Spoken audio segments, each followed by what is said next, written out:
Yo, salut à tous, c'est Kael et on se retrouve aujourd'hui pour parler de l'iPhone SE. Alors est-ce que vous êtes prêts? Moi je le suis, c'est parti!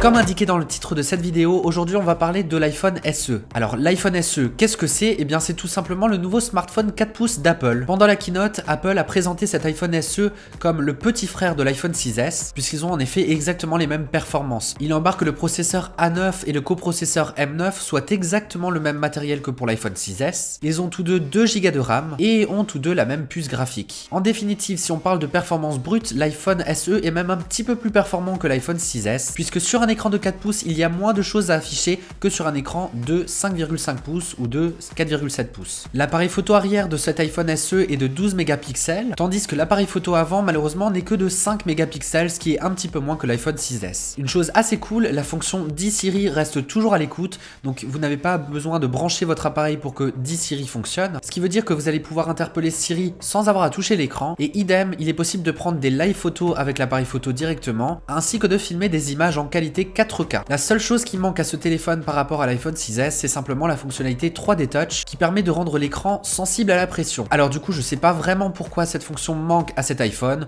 mais bon, c'est comme ça. Cet iPhone vient s'ajouter à la liste des appareils compatibles Apple Pay, puisqu'Apple y a rajouté une puce NFC. Alors honnêtement, cet iPhone est vraiment canon. Il est disponible en entrée de gamme 16 Go à 399 $ et 64 Go à 499 $. Bien entendu, comme vous pouvez vous en douter, le prix en France n'est pas du tout le même. Il est disponible à 489 € en modèle 16 Go et 589 € en modèle 64 Go. Toujours est-il que c'est un iPhone très puissant. On regrette qu'Apple ne propose que du 16 Go en entrée de gamme et pas du 32 Go.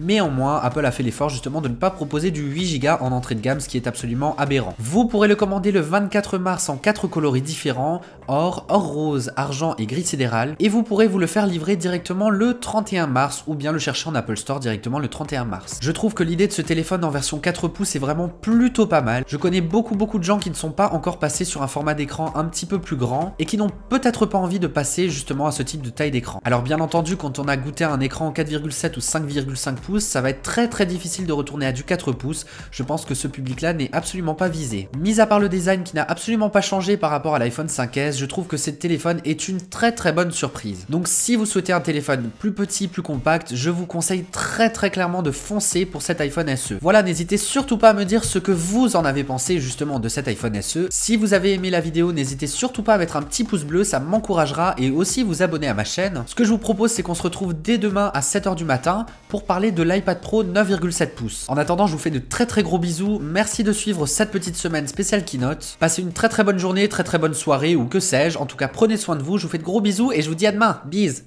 C'est terminé, la keynote vient de finir, elle a duré à peine 1 heure et je vais en profiter pour vous donner mes réactions à chaud. Alors Apple a commencé cette keynote en parlant de la santé et de l'écologie, donc ces deux domaines où Apple est très engagé. Elle nous a rappelé notamment